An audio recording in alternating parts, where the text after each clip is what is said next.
Magandang araw po. Kami po ay mga student nurses po from Cavite State University po.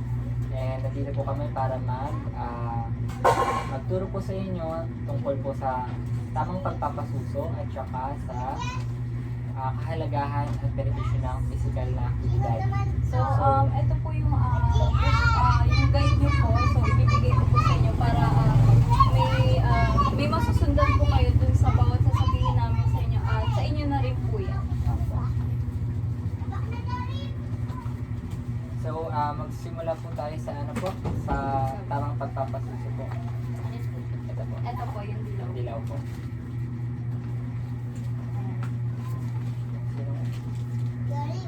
Okay po. So, simulan po natin ang kahalagahan ng pagpapasuso. So, ang gatas po ng ina ay puno ng antibodies at nutrients na nagbibigay ng malakas na resistensya at sustansyang kailangan ng sanggol sa unang yugto ng buhay. Kasi po, through breastfeeding po or tinatawag po natin na exclusive breastfeeding, marami po kasi mga nutrients, minerals at benepisyo po na maaari niyo po makuha kayo po as a mother at pati na rin po ni baby. So, ang isa po or mga example po dito ay para po muna kay baby, magkakaroon po siya ng mga nutrients or yung mga antibodies po kasi ang antibodies po ay nakakatulong po upang labanan ang anumang pagpasok po ng sakit dun sa loob po ng katawan natin. At bukod po doon, si baby po kasi ay maiiwasan din po ang pagkakaroon ng anumang sakit or kaya yung example po nun ay mga infection po, yung mga sipon or yung mga yung sa tiyan niya po or tinatawag po na sa bowel movements po ng tiyan niya. Then next po ay yung mga sakit po o infection sa paghinga. And lastly po ay yung mga allergies dahil sa hika. So ayun po yung mga sakit po na pwede pong maiwasan through breastfeeding. At bukod po doon, ang breastfeeding po kasi ay nga po mayaman sa antibodies, sa mga vitamina. Pagdating naman po sa inyo as a mother, nakakatulong din po siya kasi para po mag-lose po ng weight or ibig sabihin po ay para bumaba po ang timbang nyo. Kasi po yung breastfeeding po kasi ay nababawasan nyo po kasi yung production po ng fats sa loob ng katawan natin. At bukod po doon, ang isa pa pong benepisyo sa inyo, natutulungan din po nito para po mabalik po sa mismong normal yung uterus nyo po. Alam niyo naman po kasi po yung uterus dito po sa female reproductive system. Nakatulong po kasi siya para bumalik po sa normal mismo yung hugis, yung size po ng uterus nyo. So ayun po, kaya po ine-encourage po namin kayo na through breastfeeding po talaga is marami po talagang benefits na pwedeng makuha kay baby at pati po sa inyo. And bukod po doon ay ito rin po ay nagtataglay ng special na sustansyang tinatawag po na colostrum. Di ba po, familiar naman po kayo sa sa colostrum po? So, ano po yung colostrum? Yung po yun, di ba po ayun po yung yung unang patakbo ng gatas. Dapat po di ba? Apo. So, sinasabi po dito, ayan po, mababasa niyo po dyan. Yan po sa pangalawang talata. So, ang colostrum po kasi ay nagbibigay po ng protection at nutrients sa mga unang araw pagkatapos manganak. So, ayun po, yung mga po kasi, yung mga sinasabi po nila na ang colostrum daw po ay maaaring magdulot po ng panganib po, di ba? Kasi sabi po ay madumi. Dito po kasi, sinasabi po dyan na ang colostrum po ay kabaligtaran po nung diba? Ang mga superstitions Apo, o yung mga paniniwala ng ibang tao. Opo, kabaligtaran po siya nun. Kasi ayun po, nasabi ko na po kanina, yung mga benefits po, kasi hindi lang po sa colostrum, kundi po dun sa patuloy po na paghihikayat ko sa pagpapadede kay baby. Then, bukod po doon, meron po kasi tayong batas. So, alinsunod po sa Executive Order 51 or tinatawag po na Milk Code. Ang ibig sabihin po nito or sumusulong po siya sa breastfeeding para po sa mga sanggol. At bukod po doon ay meron din po Expanded Breastfeeding ang Promotion Act of 2009 na isinusulong po ng ating pamahalaan o sa Pilipinas po na suportahan po ang pagpapadede. So, ang pagpapadede po kasi, kailangan po talaga siya umpisahan po through birth po, simula pagkapanganak hanggang po, maging 6 months si baby po.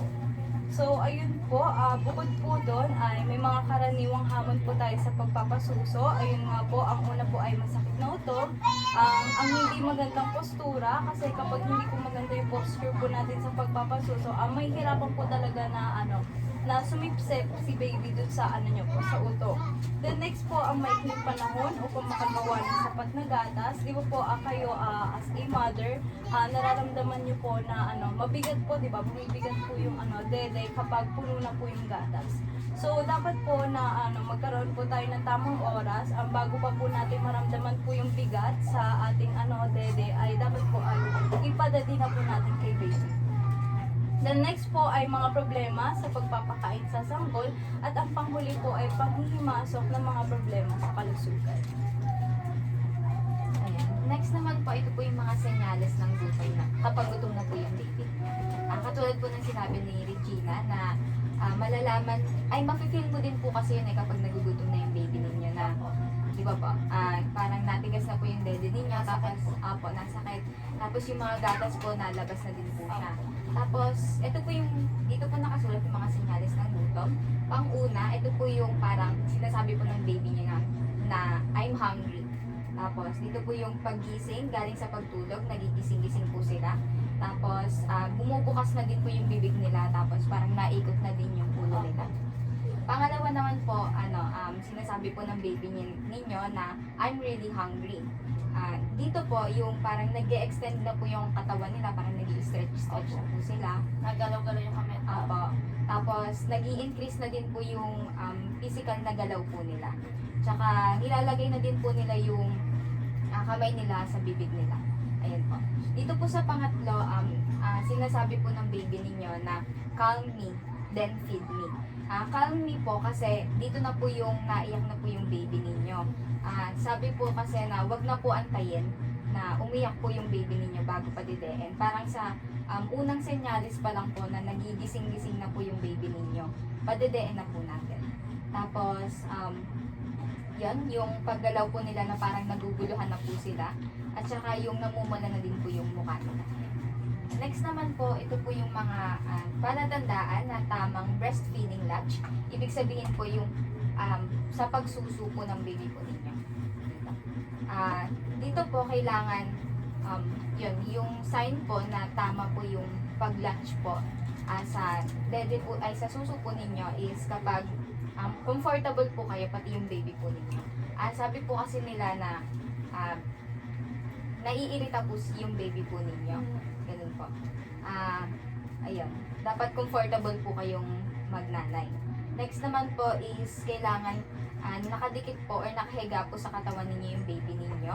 At saka kailangan, yan, nakikita nyo po dito na nakapatong po yung baba nila ay yung suso po ninyo, ay yung dede po ninyo sa baba po nila. Tapos kapag po kasi nagdedede sila, ay yung tamang pag-latch po is parang nag-i-expand na po talaga yung bibig nila. Tapos nakalabas po yung, ayun po, yung bibig po nila, yung labi po ng bibig. Tapos last is yung nafe-feel nyo na po, kailangan ma-feel nyo po na yung dila po ng baby ninyo is nasa ilalim po. Okay, sa susunod naman po, yung sa mga posisyon po sa pagpapasuso, yun po. So, pwede po bang makahilak po ng teddy bear? Ito na lang po. Sige po. Opo. Kung pwede din naman po, gamitin po kayo ng isa para habang ginagawa ko po, habang tinuturo ko po siya sa inyo, napapractice niyo rin po kung paano po ang pagpapadede. Di po. So, umpisa po ay yung tinatawag nating cradle hold. So, ito po yung paghawak sa bata na parang nakaduyan. Tapos, ito po yung pinaka-common po sa lahat ng posisyon po. So, ang gagawin po dito ay, kunyari, nakaganyan po si baby. Dito papasuso po kayo sa kaliwa. Kaliwa. Nakaganto po siya. Nakaalalay po ang inyong kamay sa katawan ng bata. Bali, nakaganyan lang po siya. Tapos, ang susunod naman po, yung cross-cradle. Sinasabi po dito na ito yung posisyon na malayo mong nakikita ang iyong anak habang ikaw ay nagpapasuso. So, kumpara po sa cradle holds sa katawan nakahawak or nakasuporta, yung isang kamay ay nakaalalay sa ulo. Tapos, yung isa naman ay nakasuporta sa katawan. So, parang ganyan po ang magiging posisyon yan. Tapos, sumunod naman po ay yung side lying or yung Nakahiga po. nakahiga po. Parang nakatagilid. Nakatagilid po yung inyong pagpapadede po kay baby. Parang kung komportable po sa inyo tsaka kay baby yung ganitong posisyon, nire-recommenda po ito na ganitong posisyon po kayo magpapadede kay baby. Tapos, ang next naman po yung football.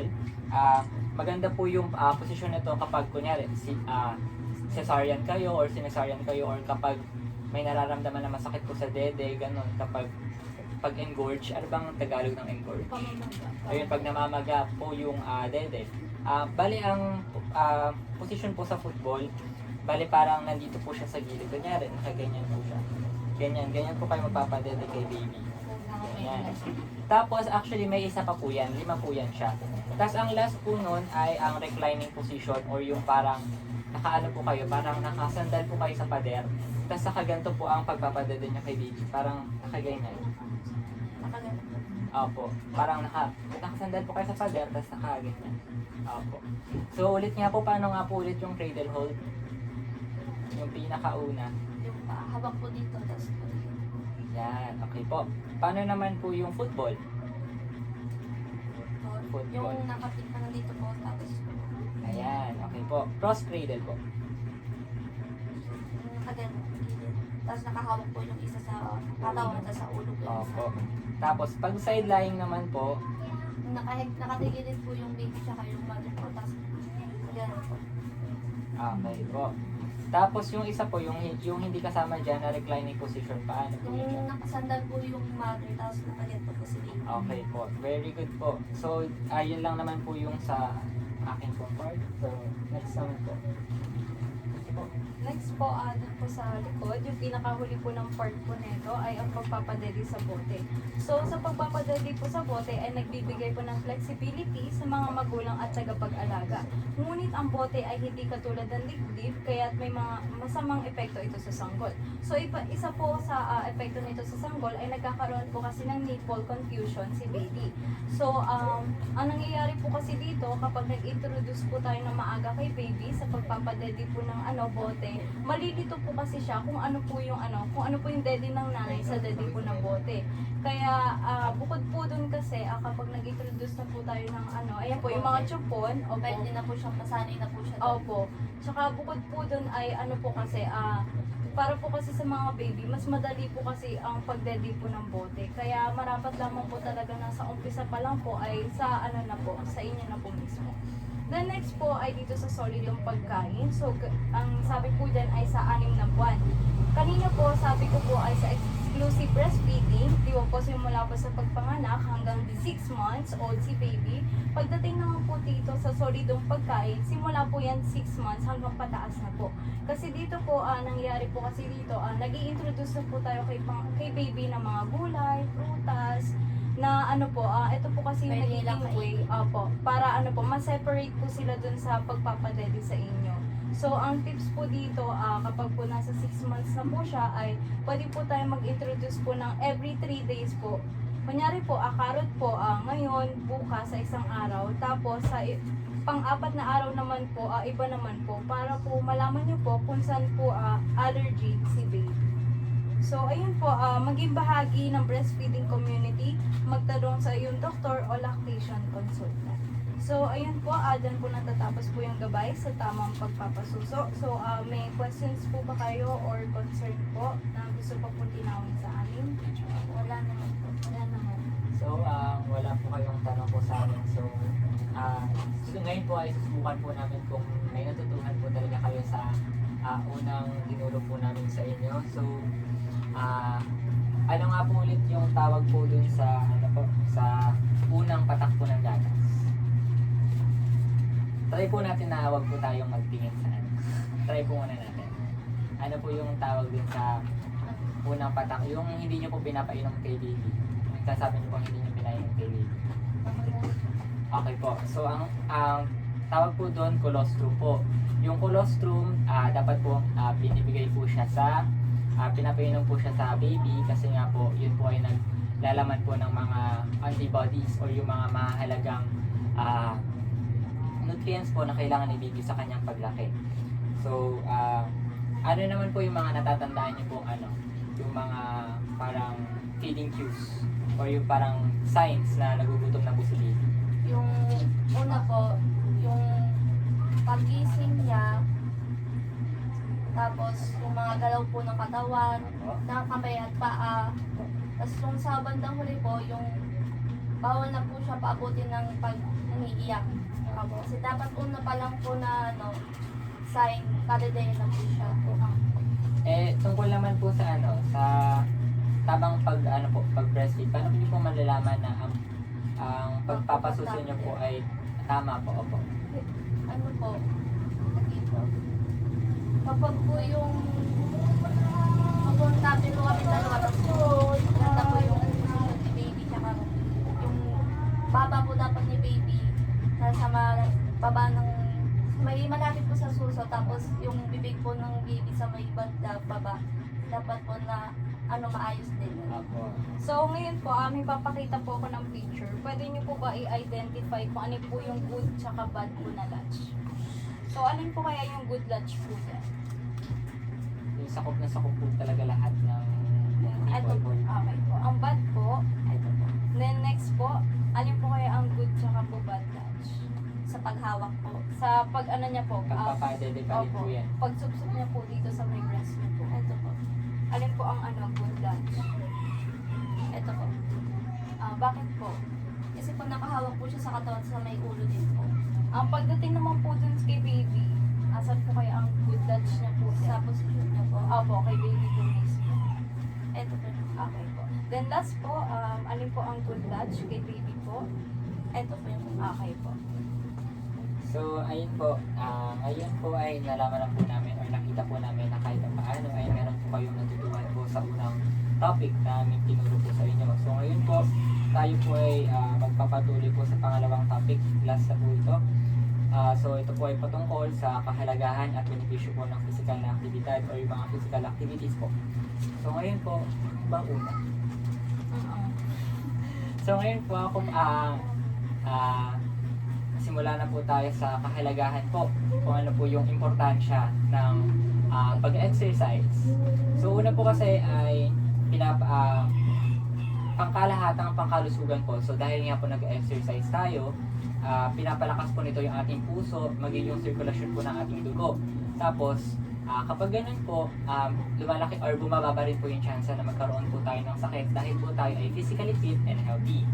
Tapos, pangalawa naman po ay ang timbang at anyo. So, tumutulong po ito sa pagkontrol ng timbang at pagpapabuti ng anyo. Ang regular na ehersisyo ay nagpapabilis ng metabolismo. So, dahil nag-exercise, may mga nababalitaan naman po siguro tayo na nag-exercise sa mga tao dahil sila ay may, tawag mo dito, medyo may, or parang hindi sila, parang hindi nila gusto ang kanilang timbang. So, through exercise po, tayo po ay nakakapagbawas ng timbang. Tapos po yun,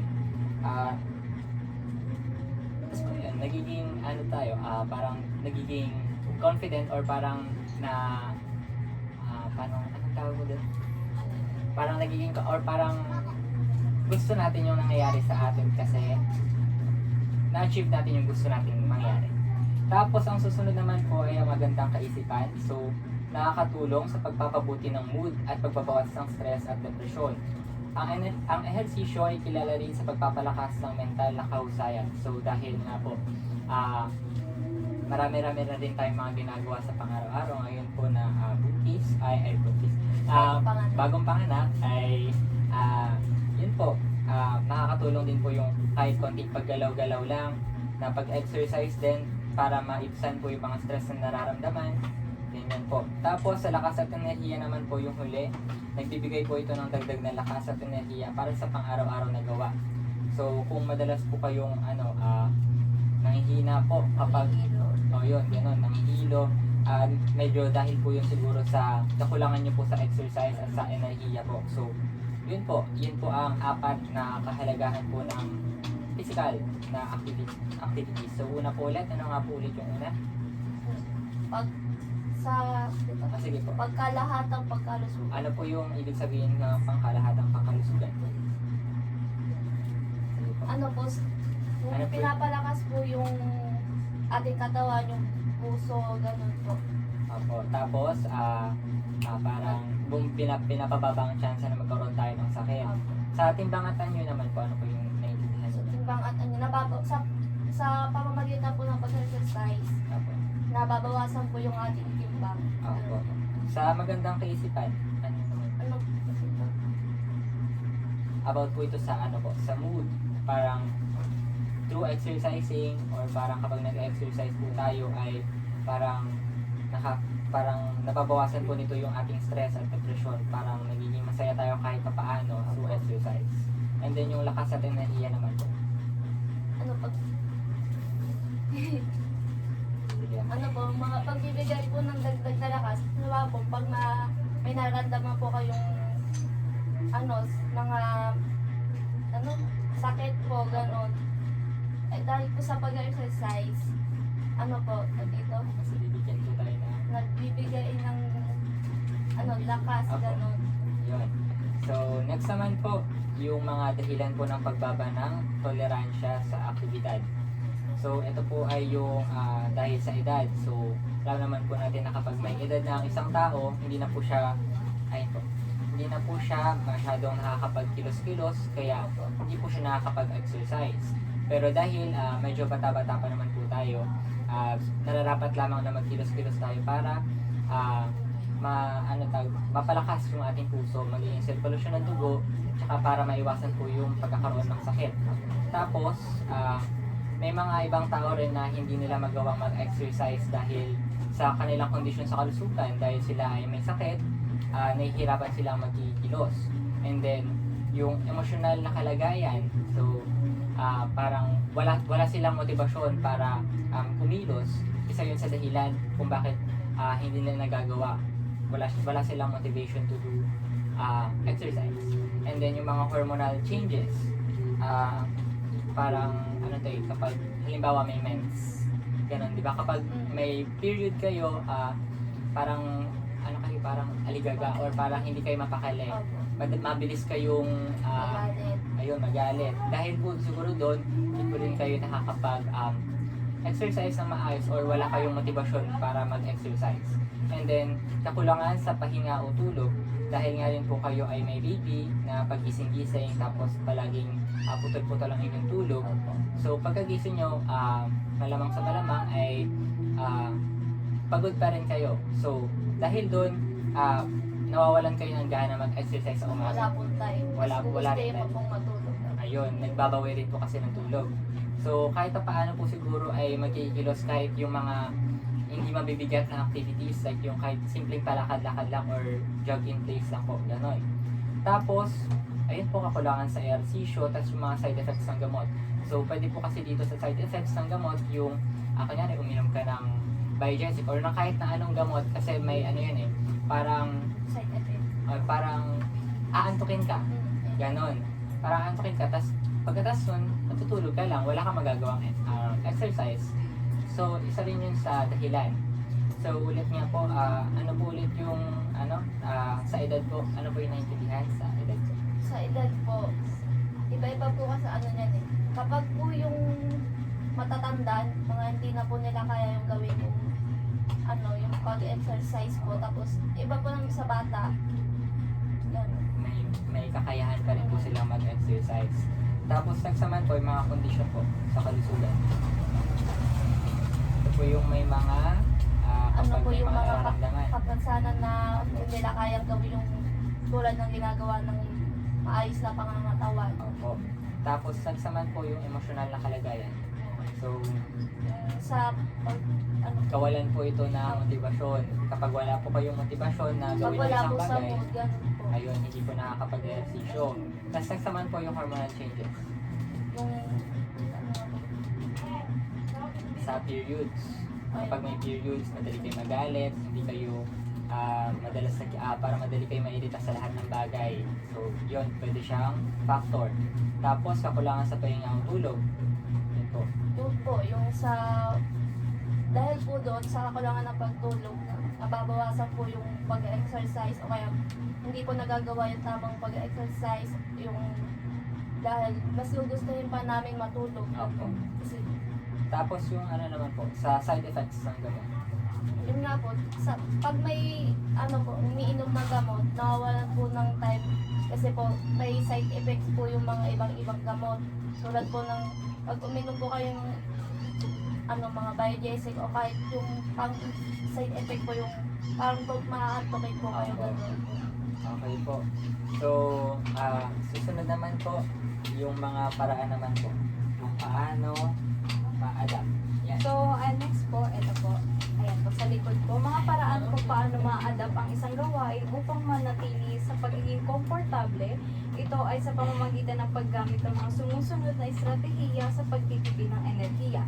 So, meron po tayo dyan 5 P's para po matandaan. So, yung prioritization, planning, pacing, power saving, and yung last po is yung posture.